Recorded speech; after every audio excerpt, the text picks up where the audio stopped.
The single tank format has been the most controversial thing among hardcore Overwatch 2 players for the last year or two. The frontline battle works entirely different in 5v5, counterpicking is incredibly powerful, and the gameplay flow is entirely different than the two-tank or multi-tank combos and synergies that existed in Overwatch 1. One of the most common debate points that gets brought up about multi-tank from Overwatch 1 is that it is the way the game was designed to be played. And while this feels true for many players, it actually isn't. Not only did Jeff Kaplan prefer the game being more biased towards a shooter, he said so in multiple interviews, that's easy to find, he's the one that's responsible for the 1-3-2 experiment. You see, in 2020, we didn't quite know that we were heading down a drought as the team entirely transitioned towards Overwatch 2. So a lot of players seemed to write off the 1-3-2 experiment as some wacky idea, but it was laying the groundwork, I think, pretty obviously for what the team would eventually do to solve queue time issues going into the sequel with 5v5. It's quite interesting to go back and look at both Jeff's comments as well as the community perception around the 1-3-2 experiment, because a lot of similar pain points as well as benefits were present even then. In that experiment, they tried one Giga tank and reworked some of the tanks to try to fit in that role. Zarya had a team-wide barrier, for example. In that version, tanks were certainly more tanky than they are in 5v5, perhaps a subject for more interesting debate down that lane, but had 3 DPS, making for an incredible amount of damage threats. Whereas in 2-2-2, you were used to having 2 snipers or 2 flankers that worked together. With 3 DPS, you could maybe have 2 snipers and a tracer. Jeff explains that they did this because any other orientation didn't seem to work. Just one healer was terrible. And funnily enough, he comments that that was the way Overwatch always played internally, as well as the majority of open queue for most Overwatch matches. And I want to Blizzard whisperer what Jeff means when he says that, because their philosophy on the game was much different than the competitive focused mindset that we all assume today. A language that is entirely different, that is molded by the community, which now the Overwatch 2 devs do listen to, but those old Overwatch 1 devs had an entirely different way of thinking about it. Before I go on, let's take a listen to me quoting the blog post word for word of what Jeff Kaplan said about the effects of the 1-3-2 experiment. If you're evaluating pluses and minuses, it adds to the chaos, makes the gameplay more like a traditional FPS because there's less barriers and damage mitigation going on,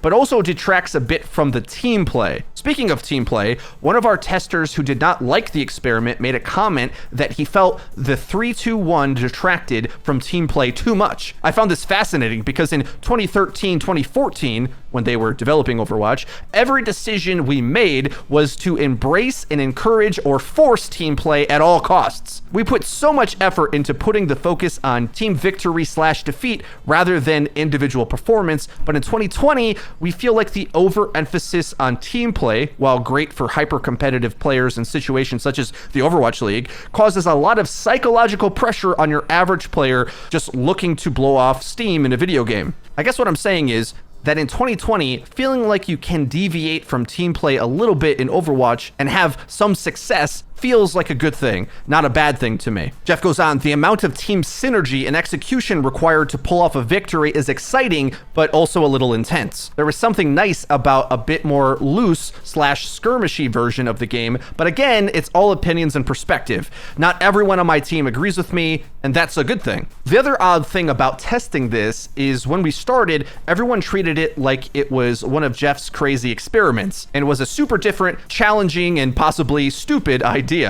I tried to calm people down by reminding them that most of the matches in Overwatch history since launch, up until the release of Role Queue, were actually played with 1 tank or less. After a few of the early playtests in December, I remember one developer giving feedback that, quote, the game felt like old school Overwatch like when we first launched. I tried to point out that the reason they felt that way is because we used to play the game this way all the time. It shouldn't be that surprising or different. Let's all remember the surprising thing back then is when we actually had 2 tanks, implying that having 1 was the norm. So it's been a very interesting and fun experiment. We're not really confident that it's the correct thing for the game. It solves a lot of problems, but also introduces a lot of problems, like most things in the world of game design.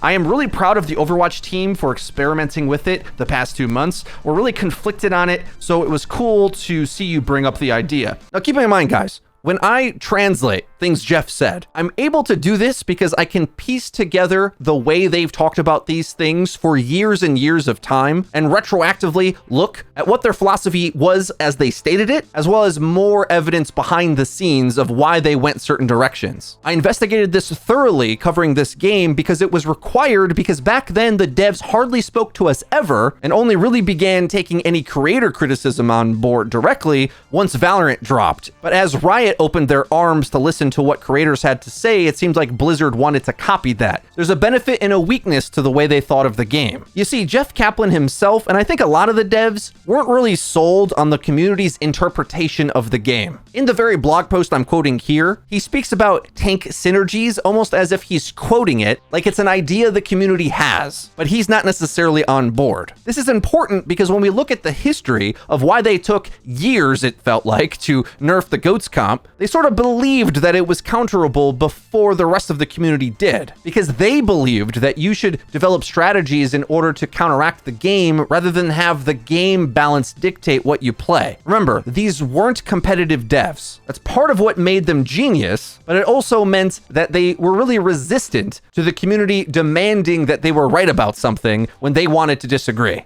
It's this design consideration that opens my mind to the possibilities of what we should expect Overwatch 2 to do design-wise. What the developers were more focused on in Overwatch 1 was the individual's freedom to express themselves with their gameplay. Everything was built to maximize that. And when you use that as their philosophy, you can look back at things like Launch Brig or the Valkyrie rework, where the stats were clearly launched overtuned, but based on their design goals in order to make support a playmaking carry role, it makes sense why they came out the way they did. And trust me, I'm intimately aware with the mistakes they made during that era of the game. But combating them for so many years, I better understood the strengths of their philosophy as well, ones that we're lacking now today. Jeff never cared about the meta, and he didn't even care about the community's expectations of what you had to play with what, or what the true competitive version of Overwatch is or should be, because for him it was in flux from an open-minded creative point of view. His focus wasn't necessarily on shaping the competitive experience and forcing you to do anything, but just allowing things to fall where they may. And rather than rebalance the game in order to deal with any given issue, they'd rather just design more heroes to put into the game to give you more options for individual expression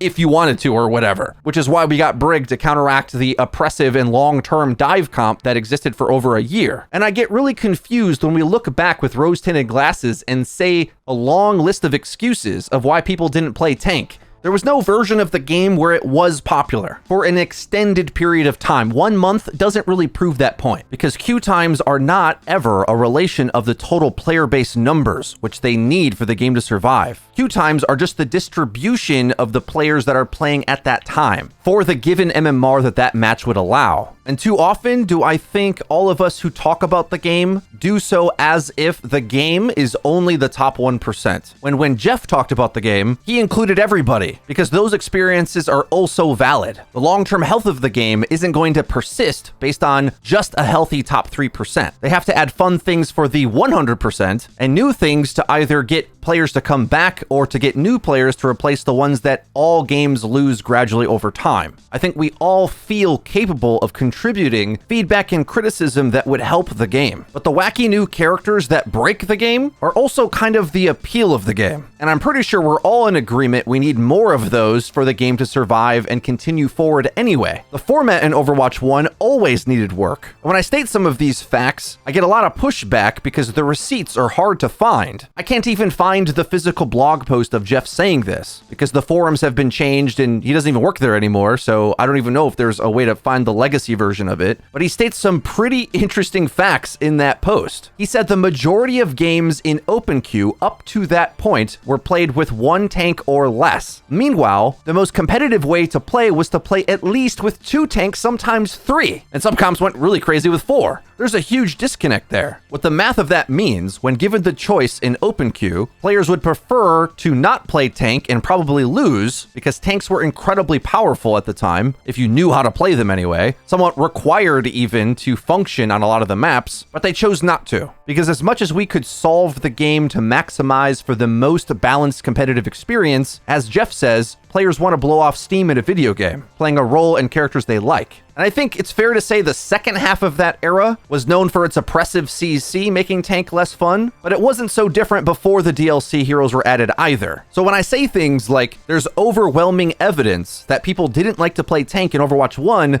that's a huge data pool to pull from. And the reason why we've gotten things in Overwatch 2, like tanks that have seemingly like 6 attributes. Mauga can run, unstoppable, slam, apply a stun. His guns work differently in close range to long range with an added multiplayer benefit. If you apply one of the cannons for 6 shots and then you go to the other, you have a shout cooldown that you can use not only just for yourself, but look at your teammates, applying resistance to them as well as lifesteal, giving you lots of decisions on who you should be giving it to when, and then your ultimate reloads your guns, letting you pop off again and giving you decisions on who to trap inside the cage and how to block off line of sight effectively to create the better team fight. Back in the day in Overwatch 1, Winston put a bubble down and he jumped around. You could call this design creep or power creep, but the fact is, all of these Overwatch 2 designs are in direct response to the feedback they got in Overwatch 1 that the tank characters were boring to play. Those who appreciated it, of course, loved it, and those that would rather have that gameplay instead of Mauga mirrors, which are terrible, I admit. But in our community's try-hard competitive expertise, we're losing sight of the fact that they're trying to add new characters with buttons that are fun to press. That is the lifeblood of the game. And that's a point of emphasis I didn't really have time to explain in the Flat Earth video. Something creators really don't seem to realize is a major reason behind the switch of format is the devs admitted their inability to really generate new heroes in 6v6. They explained this the best in Orisa, a character who was intended to be an alternate version of Reinhardt. She was codenamed Ankara when they were developing her, with a design so bad she had to be reworked into Overwatch 2, with a style of play that is utterly gone entirely. There's no such thing as a tank that bunkers. The closest thing we have is Ramatra, and he's a hybrid of that. Now, they might have been an error on their part, because those that have tried the 6v6 patch in Overwatch 2 claim that the tanks play well. I mean, that's one way to look at it. I look at it and see ability spam, intense visual clutter, and yes, the recognizable gameplay flow at a high level. I'm not so sure I'm confident that it would translate for lower tier players as well as new players to Overwatch. And this is why I'm confident they should add 6v6, because I think the new players would hate it. And pretty quickly, all of the same problems that emerged the entire time during 6v6 Overwatch 1 would re-emerge today, where despite what the top tier combo tanks are, you're going to get randoms that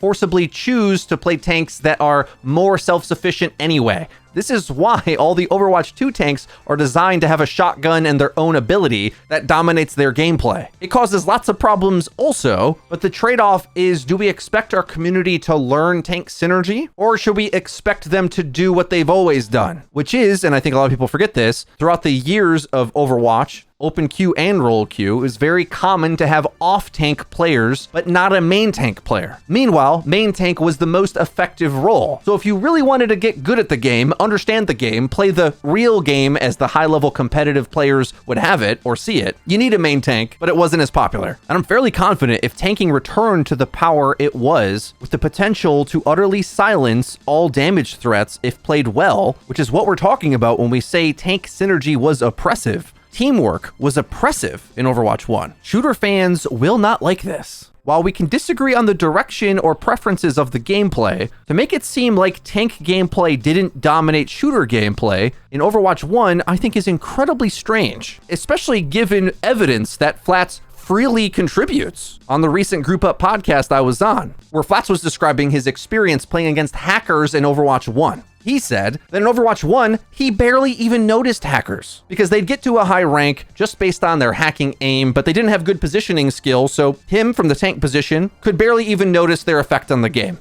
I was shocked at this comment and replied explosively, because from my standpoint, if this isn't the evidence that tanks were oppressive in Overwatch 1, what would you need to prove that tanking destroyed FPS mechanics in Overwatch 1? Because it isn't that I want hackers to win. It's the question, how good does your mechanics have to be before you ever can have an impact on the game? And the truth is, well, Overwatch 1 was way more about a positioning battle. There was way more MOBA in Overwatch 1. You had to get around all of the tanking. But I also think that leads to multi-years long of complaints that many players, average players that try to pick up the game, wondered why their mechanical input input seemingly had no effect on the gameplay. That was a widespread criticism of Overwatch for years, and many, if not most of the top metas tried to eliminate skill shots from the equation wherever possible. If you could run a team comp that just ran it down mid with tanky heroes that couldn't die, you would always do it. We had a saying for years as analysts of the game that everything turned into goats after goats. Maybe it taught us how to play a more tanky rushdown style, or maybe there's just a lot of things in the game where MOBA teamwork was outweighing any skill shots from any class. And when I say that, I don't just mean the damage category, which often they would pick the least damagey types and more tanks in that category, but just as well, it was hard to get characters like Zen or Ana to ever be played because rushdown, swarmy, or tanky style characters would always beat them out in that role too. Somehow it's been acceptable to blame the OP supports during Overwatch 1 for all of the design issues of the game. But when I make the point that the most dominant teams in the top level of the game had the better tanks, I get pushback on this that it's the supports. But the thing is, I did the VOD reviews on these things. I analyzed the difference in space that each team made, and since the game of Overwatch 1 was about map control, not only was tank gameplay paramount for the average player, you needed them to function at all to even look at an engagement, it was the be-all end-all at the top tier in just about every meta, which is why there's crazy outlier examples like the Shanghai Dragons reverse sweeping in their APAC Grand Final against the Seoul Dynasty, a team that won the first grand final, by the way, just because they swapped Fearless in to dominate the game on Winston. Complete game changer. We can't have it both ways, guys. If tanks can make hacking players look invisible on the server, how can we possibly say that they didn't smother the shooter aspect of the game? What evidence would I need to show you to convince you? And I think it's pretty clear which side Overwatch 2 has chosen when they keep adding tank heroes that are just shooter kit. But at least when I play the squishy roles, I always feel that I have a long list of hero options that can make an impact because there's a few ways to win in Overwatch 2. So here's the entire guidebook to Overwatch 2. And maybe I need to make more detailed videos about this, but this is the base strategy for the average player, dealing with the issues that average players deal with, not the highest end players where players make few mistakes. But 99% of players are in games where there is mistakes being made rampantly. If your tank is at an advantage, you can pick things that support their playstyle and win. If your tank is at a disadvantage, you can pick things that go at someone else you could have an advantage against and win. So as an example, if I'm on support and my tank is getting brutalized by the enemy's tank, there is DPS-minded supports that can kinda ignore the tank battle and go flank the backline. Hitting skill shots and abilities aggressively for offense always has the chance to win in 5v5. That was never an option in 6v6, guys. Because if they had two synergistic tanks and you had two tanks that basically didn't even want to play together, there was a massive tank chasm and the rest of the squishies couldn't really contribute anything ever, at least for the majority of the game. That was incredibly painful too, and an experience you're only going to relive, I guess, if they add 6v6 again so we can see what that looks like. Imagine how bad of a team comp you could get in 6v6. That's the reality of it, just based on your tank choices. Because when everyone was setting up to play for a tank battle, that kind of didn't happen a lot of the time. The gameplay was degenerate and impossible to follow unless you were a top player already. And I think this is why the survivorship bias is hitting so hard, where if you liked that, and now you have to learn all these other tanks, because 5v5 does promote swapping, then you get extremely upset about it. And what I want to do for this community is try to turn around this sentiment that it's the game's fault, not ours. Because everywhere I look, I see players not cooperating with each other, not picking things that are going to help the situation, and only blaming one player, the tank. Trust me, all of the squishies can swap. There's an entire structure of the game going on that affects your tank's experience, and you have so many tools to change it. But it's sad to me that the community seems disinterested in these ideas. Because if the enemy Zen is roasting your tank,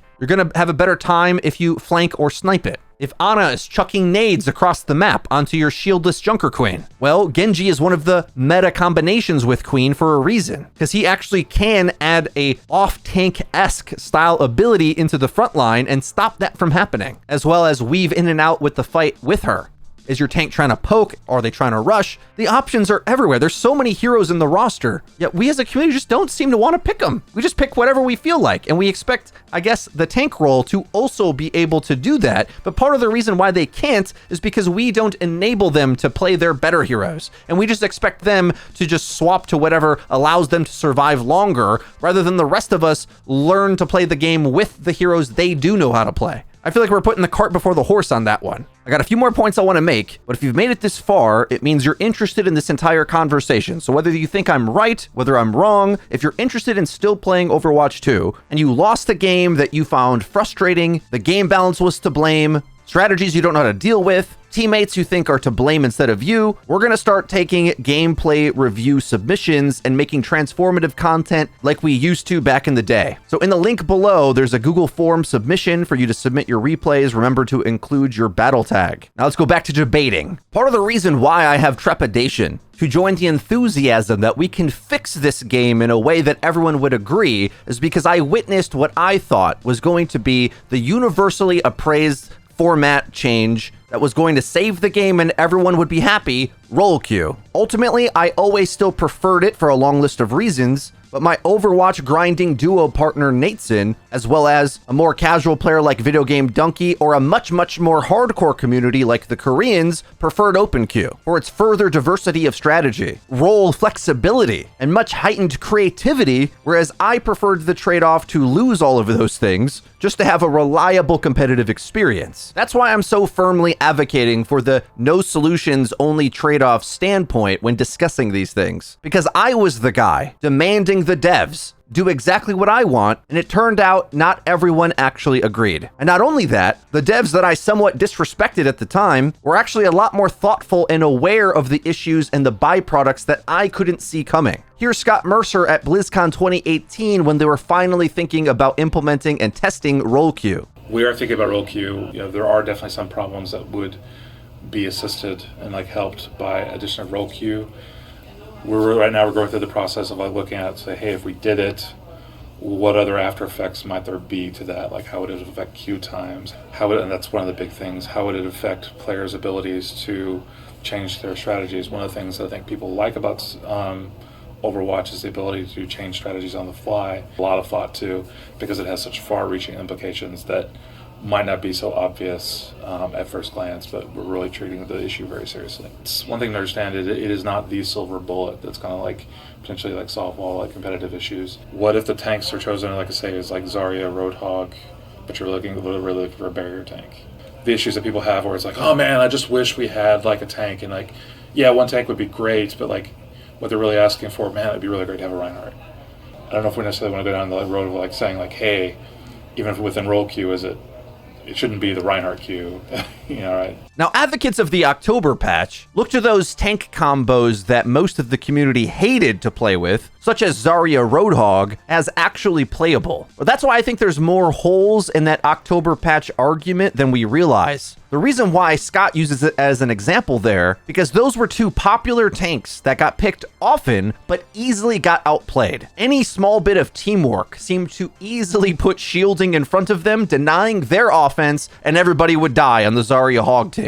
But by October 2020, we had already experienced a Giga Hog patch, which taught us how to play Zarya Hog, Sigma Hog. So a big percentage of the performance of a comp like that changes dramatically, not just on the balance, but on the community's ability to play around it, which changes dramatically over time. And while maybe with enough experience, both with the player base learning the synergies, as well as the devs finally adding less content to make the game easier to balance, a key point everyone seems to forget about the drought years of the game, only then we could get the October patch. Having the experience of lots of different metas by that point, no Overwatch League to teach us how to break the patch, and that October patch didn't actually last that long, because they very quickly balanced the game again, which what we really should expect is that it's likely, given enough time on a patch, the clear winners, even if they're small edge cases, will begin to snowball their power over time. This is a key aspect of the meta that the theory crafting crowd like myself and my friends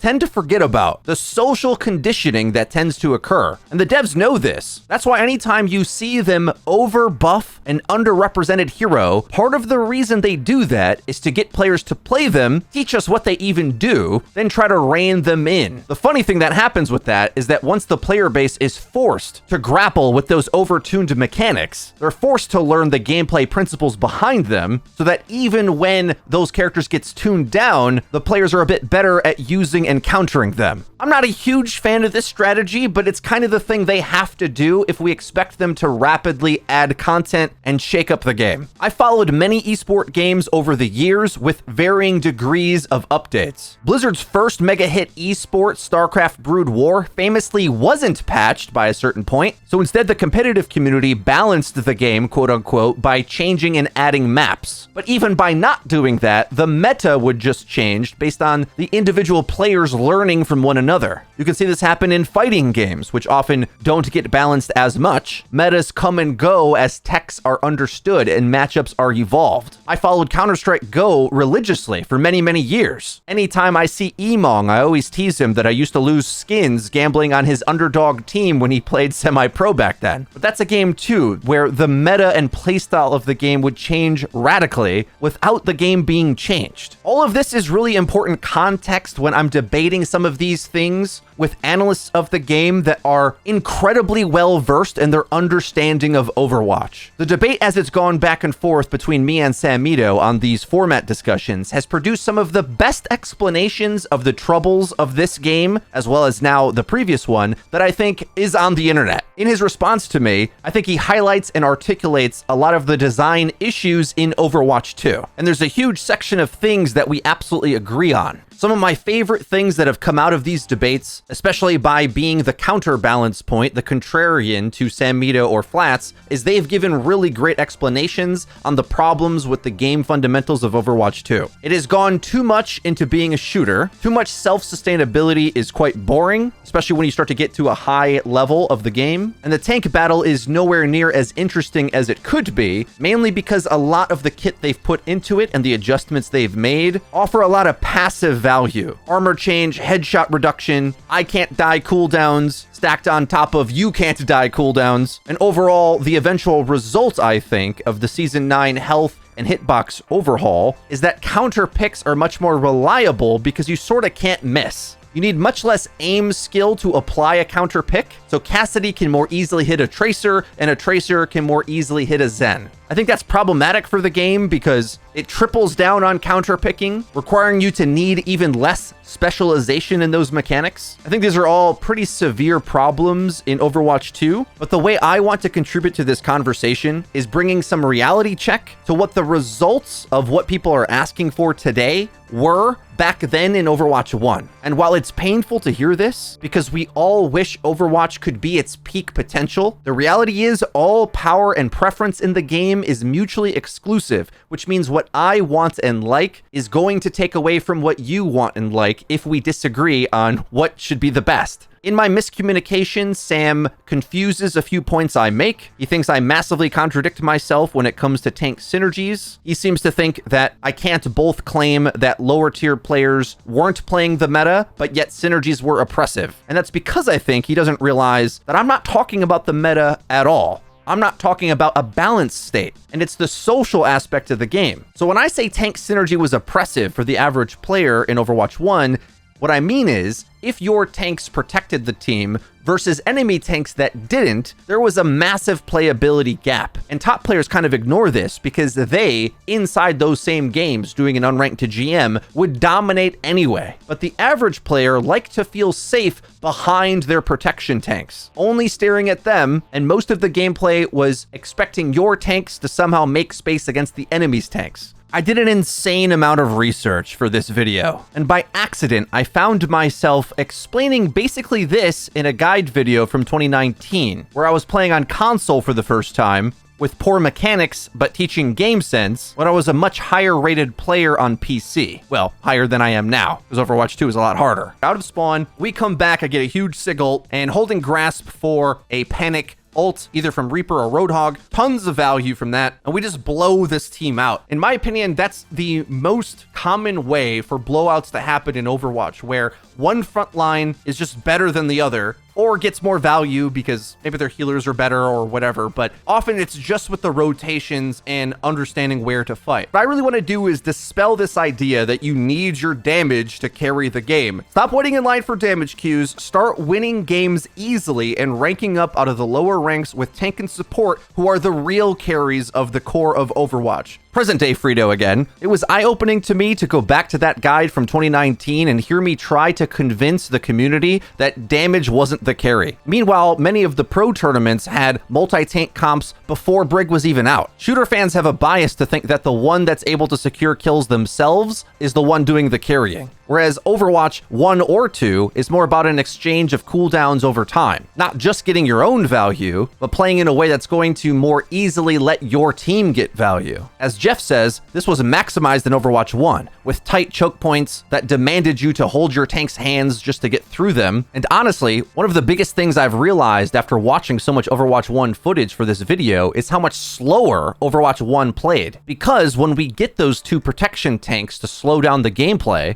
a lot of nothing happens for a long time. I liked this as a player for my own performance in the game because it gave me time to make better decisions. Overwatch 2 is way more intense, where multiple heroes can run at you and out-mechanic you constantly. And the gameplay loop of Overwatch 2, for all of its flaws, always gives you moments where you could hit shots to turn the fight back, which just wasn't the case in Overwatch 1. The team play strategy was far more important, which maybe does offer the best top 1% experience among players that know how to contribute in such a cadence of gameplay. I can tell you from watching and reviewing thousands of hours of player VODs that the 99% played the game entirely differently. When we look at gameplay like this, the response from top players is always going to be, well, they didn't balance the game right. Ana came out overtuned. She healed for too much. But the funny part about that is, that was actually after they buffed her because she seemed useless when she first came out. Try to think of the landscape of the game. They want to add a new character that's exciting. Prior to Ana, the only skill shot support was Zenyatta, and he was really weak and situational. They were trying to get players excited to play support. Most Overwatch players weren't playing the game with more than one tank, and Ana was underperforming. So they increased the radius of Ana nade so you could more reliably hit it. The average player hardly had any tanks around them to heal, and with more split up, squishy gameplay, there was damage threats around to contest Ana, so if you wanted to try to feel impact with healing, it was kind of difficult, based on the culture of the game. Top players and pros will blame AoE healing as being one of the biggest downfalls of Overwatch 1, but over years of battling with Jeff Kaplan about this, I finally get his perspective of why he was so annoyed by having to bend his designs to the whims of the best players who played in an organized environment when the majority of players played in a disorganized environment. The reason is, we should have learned the problem with AoE healing as soon as Ana came out. It doesn't break the game for everyone, it becomes overtuned when your teammates start to position around it. This is why there was always an amplified effect potentially of Moira, Brig, Baptiste, and even launch era Ana. The devs want to add this new interesting kit to give supports more options and to embolden the healer aspect and fantasy of the game, because we launched with basically just Lucio Mercy. Imagine that. Compare that to Kuriko at launch, who is like those two characters put together and Genji at the same time. As it turns out, there's always going to be severe competing interests when we compare the experience of players that are in elos that work together versus ones where it's pretty chaotic. Even if the game is trying its best to emphasize and build for team play as much as possible. People played Overwatch 1 like Overwatch 2 is designed to be played anyway.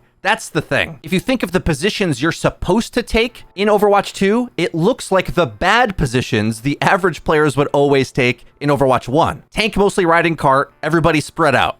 So the reason why they've designed the game to go down self-sufficiency and allowing the tank to go off on their own and everyone else to go off on their own is because so much of the playability of the game in the first game was needing to sync up and move in together. And if the enemy team did that against you and your team didn't, there was no shooter game to be had, which is why I use the Tim the Tatman example. He says it's unfair for me to bring up Tim the Tatman because there was lots of reasons Tim left. Fortnite came out, it was a better career decision. Balance could have fixed it. He was really only complaining about D.Va, not tank synergies. D.Va was clearly overpowered, but all of this misses the point. The point is, players complained about the MOBA aspect of the game, and Blizzard's solution to remove one of the tanks kills multiple birds with one stone. Helps queue times, which, as Gavin Winter has said on Twitch, queue times are approximately twice as good in Overwatch 2 to 1, which makes sense because tanks were always the bottleneck to creating matches. In fact, I kind of wish it was better than that, but also just removes your dependency on playing around them or them being as important to your experience. We can't move the goalpost to make 100 reasons why it was something else. Because, well, you know who else complained about tank synergy? I did. The entire history of the game. One of my biggest complaints of Overwatch 1 was that it felt unplayable when the enemy team had a good comp and your team didn't. And how about this for more examples? 2 of the 3 of the Your Overwatch team left the game, not because of tank synergy specifically, but because it turned too much into a MOBA. It was unrecognizable to the shooter game we thought we were all signing up for, right? It's not about whether Tim did or didn't come back, or if you made the career decision, or whether it was a balance issue or not. It's that, is there players like Tim that exist that complained about tanks? Yes. A major overarching narrative over the course of Overwatch 1 was shooting at shields sucks, so they removed it. The casual players don't like getting through those abilities. Now, to critique Overwatch 2, that means a lot of that tankiness is then transferred onto the tank themselves, and they often can be difficult to take down, but I think you just gotta grind tank a while to notice that there's lots of things that take you down easily. So I don't know where this like unkillable tank idea even comes from, except for like the most outlier examples. How's this for another example? In the earlier days of Overwatch, there was a common meme called "No aim, no brain, I'm a Winston main." People said this unironically. We know today, and almost everyone watching this video probably agrees, that Winston takes a lot of skill to play. Maybe even one of the highest skill ceiling tanks and one of the best designed tanks in the history of the game. That translates to both Overwatch 1 and 2. But if you played a squishy character and wanted to play a shooter game in Overwatch 1 and you were part of the 50 million players or whatever that came out right away and thought you were going to get to play a shooter game, you learned real quick that tanks dominated the game. And all they had to do was know when to target you and when to jump on you. Listen, I loved playing these characters. I love teaching these characters. I loved learning from the top level players and translating their knowledge to something that the average player could implement. But to say this wasn't an easier route to power than Shooter Kit, and to say that people didn't complain about it, the survivorship bias is heavily showing. You don't think that because you survived staying in the game this long that most people who were still playing after all of that learned to put up with it. That doesn't mean all gamers, and especially free-to-play gamers, would agree. But in any case, how many Tim examples do I need in order to prove this point to Sam? Is there any way I could do it? I think we get far too into the weeds of how many tanks should be in the game from like a nerdy meta theory crafting point of view, and we're just talking about basic things. We're just talking about, when you turn the corner, can you hit a shot or is there a shield in the way? Whereas far too much of how high level players, Samito included, talk about this game, it's all about in like how the team fights resolve. The way he explains it is you can access the space easier because there's one tank out of the way, right? But the duels are harder and there's more immortality abilities and the players now have higher health in Season 9 and a long list of complaints. Many of them maybe are true, but the playability of the game to the average player is, do I turn the corner, use cover, and hit shots like a shooter game? Or do I have to have 2 tanks perfectly cycling their tanking abilities in front of me and I'll never get to damage the enemy at all? So I do agree that it's gone too far in the shooter direction,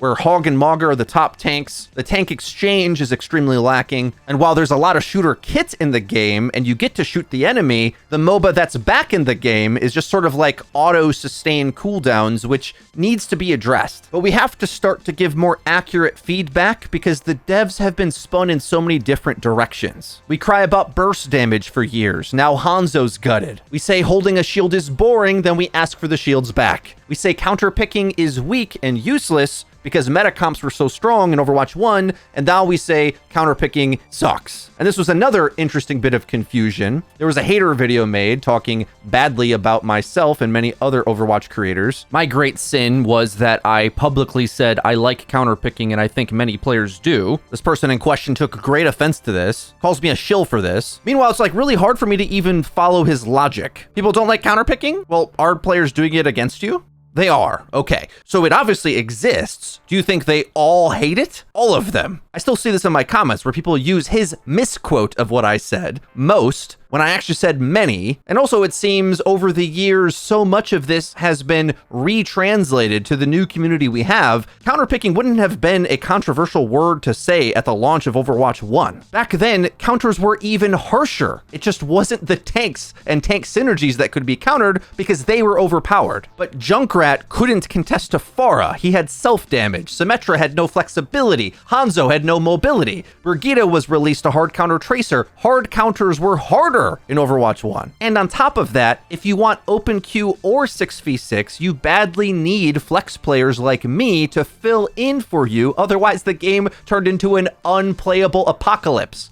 It's very strange to me that the guy that's willing to flex is now being demonized in our community. No, we wanted you to be a one trick like we complained about for 6 years in Overwatch 1. Hold on a second. No, you didn't. So anyway, the accusation's hard to even track in its own right. But on top of that, the pain points from the community has turned into vile toxicity towards the old school creators who have put the time in to grow not only just their personal platforms, but develop content for this game. Grinding deep in the salt mines of Overwatch Ranked. It's just so disrespectful. For me, before I had my life incident, I put out videos with this level of complexity that I'm releasing today all the time. And the return on investment for my time is ridiculously bad for working on this. You only do that for the love of the game. And the other creators that are popular to get called out now, take your pick of whoever you think is a shill. All of them, I remember when they had hundreds of views on Twitch, not the thousands they have today. They put their time in. And all evidence points to the devs listening on any complaint you have, no matter how silly it is. When we get a chance to talk to the devs and give feedback, they ask for more. They want it harsher. We run out of things to say.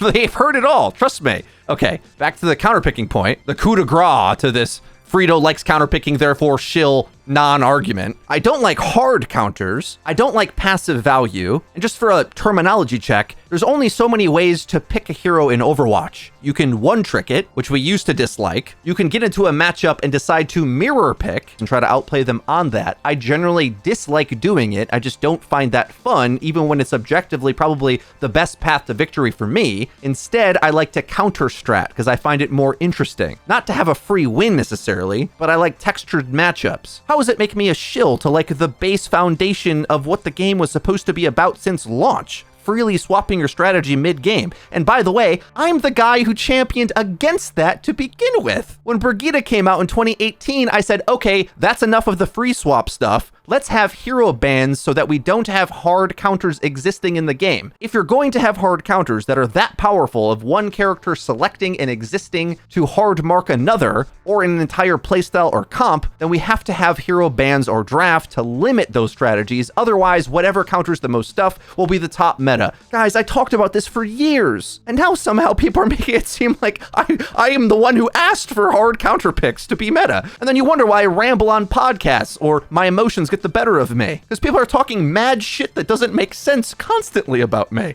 No one was for hero bans back in 2018. I was off on an island, sort of like I am today in this video, in this series of videos. I was off on my own. No one agreed with me. Now, a good percentage of the Overwatch creators agree with me, but not back then. I'm sick and tired of being outcast by this community and not being wrong. It's enough to drive a guy crazy. Okay, regrouping a little bit now. That subject's off on an island, a kind of a completely unreasonable point of view to begin with. I want to lay out some more receipts for my arguments. Sam and many of the 6v6 crowd state that nobody complained about tank synergies in Overwatch 1. What I think they really mean is, in their idealized version, the October patch that lasted a month, nobody complained about tank synergies then. But if you look through the history of the game, the enemy tanks having synergies and yours not was a major complaint. Me and SVB agree on this point. This is the one that Sam was confused about to begin with. This is a universal Overwatch problem. The major difference is when you're the solo tank, at least you get to pick the tank line you're running no matter what. You, the one player. You're not dependent on the diva matrixing you in or the Zarya knowing when to bubble you, which are things that top players did. But for the average player, what this actually does is put more meat in the way in choke points, makes it much harder to make an impact in the neutral fight, and teams would poke at the choke until you get ultimates, and that's the only way team fights would resolve for a lot of players and a lot of ranks on a lot of maps. Yeah, you wouldn't get countered, but sort of nothing happened. Whereas now you can constantly move on the map, access space wherever you want, find a weakness on the enemy team, and you have a lot of agency to always do something. Whereas in the Deathball-tastic gameplay of 6v6, there was a lot of standing behind your tanks wondering if they're going to coordinate, which of course is not how the top 1% or pros played it. We made 6 years of guides breaking down how to do that, and the most hardcore players did utilize those strategies, and many of them are disgruntled now, having learned those skills that are now less relevant in the sequel. So certainly you're going to feel loss aversion for your skill set to be less relevant. Trust me, I get it completely. I'm a much lower rank in this game than I ever was in Overwatch 1. But overall, across all 3 roles, I do have much more fun with the freedom and skirmishy gameplay of the sequel. And perhaps most importantly, having a reasonable queue time for any role I want to play, always. But why am I describing this to you? For all of you that have already written angry comments below, I want you to listen to this next clip of me trying to explain the complexities of how to just walk in together through a choke in Overwatch 1, then come back and edit your comment. Because this is how guide videos had to sound for the average player for 6 years in the first game. We're going to be looking specifically at working through difficult chokes. You are low on health and have no shield. Just like in our previous examples on Blizzard World, this is time to just duck around the corner, be happy that the enemy tanks aren't on you, and you actually have a high ground advantage, regen your health and your shield, then go again. Instead, we dub you right into like 1, 2, 3, 4, 5 sources of damage and die instantly. Your team's struggling to keep up with you, and you wouldn't be able to survive all this damage with like 5 healers, which is interesting because your Zarya teammate, I know in chat, kept saying that you didn't have enough healing. Well, when tanks face tank too many damage angles, it feels that way, but you only have 6 players on the team, and even if 4 of them were healers for your 2 tanks, you would still struggle to stay alive taking really bad angles like this. Now, moving on to the next engagement, Mei here is exploiting our immobility, tosses down the Blizzard, and this is the kind of thing that happens, unfortunately, in Overwatch, where you take a really bad engagement, the enemy has a ton of ults now, they kind of win this fight for free, but they pop Valkyrie when they didn't need it. However, at this point in the game, your teammate is begging for a higher amount of healing, even though that is the worst idea, actually, and this is going to go much worse, swapping the Lucio for the Mercy here.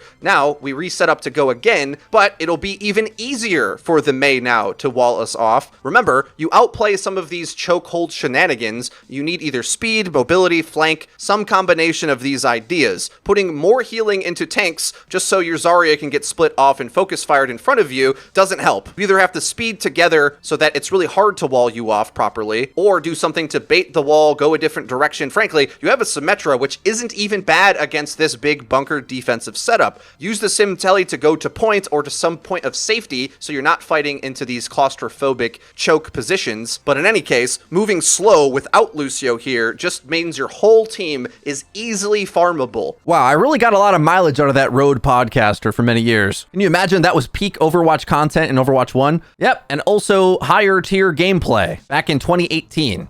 I realized we don't play 2CP anymore, so it was all about chokes walking in together, and you can kind of see what Jeff was talking about when he thought it was a good idea to make it all about holding hands doing the same thing, which meanwhile, the players in the game that we were watching don't know how to even use the characters that do counter what the enemy was doing, using speed boost or teleport to get their tanks in. That's just a great example to me of how, like, the perception versus reality of this tank gameplay. Guys, the perception is everyone works together and you do cool things. The reality was no one really knew what they were doing, and a lot of tank looked like that. If we had that gameplay back, guys, do you really think that's better than the things you get to do on tank now? I realize there's problems with 5v5, but even with the new tanks in the game, I'm telling you that defensive stacking of tanks is very likely going to be top meta against the offensive tanks people actually like to play, because cycling 2 health pools with synergistic defenses creates space, an idea that tanks haven't had to worry about since Overwatch 2. And with so much of the gameplay being about how to survive holding hands through a choke, there is no doubt in my mind that the freedom of movement and individual agency of Overwatch 2 is better and more accessible to the average player than that. The individual skill expression of Overwatch 2 is insane compared to that. The reality was Overwatch 1 had much more of a punishing knowledge curve where you could be far less skilled but just know how to play Overwatch and go really far. For someone who wants to, as Jeff says, blow off steam in a video game, this meant you had to treat Overwatch 1 like a job. There was no casually taking a position and pressuring, then running in with an advantage. No. It was either you all coordinated or your entire team got blown out. That's that choke gameplay that we're looking at, and it would happen on the maps that we have today as well. The reason why I don't come down harder on immortalities from the support cast in Overwatch 2 is because there's only so much defense in the game overall. You know what was another way to become immortal? The tank abilities from Overwatch 1. The 2 tank abilities in front made things behind them immortal the whole time. Why is a Rhine shield and a D.Va Matrix seen objectively as 100% better than a cooldown that acts in a similar way for an individual? I just kind of don't get the logic. And I'm not against Suzu getting nerfed and losing some of its attributes and all the other things that people complain about reasonably. It's just like the principle of it can't exist. I just don't get. Like, Overwatch is a free and open game. The way Jeff saw it, it's closer to his vision now than it was then. We're going to be getting more heroes on the line that are crazy and add new mechanics. It's just going to keep happening. This is the game. So limiting what the design can give us out of any of the 3 roles, I just think is a mistake. And if you snapshot any of those comments that are made in isolation in one given meta and come back in 1 to 3 years back to that same subject, it's going to look entirely different with the extra heroes that are added to the game anyway. Dante on the podcast, for example,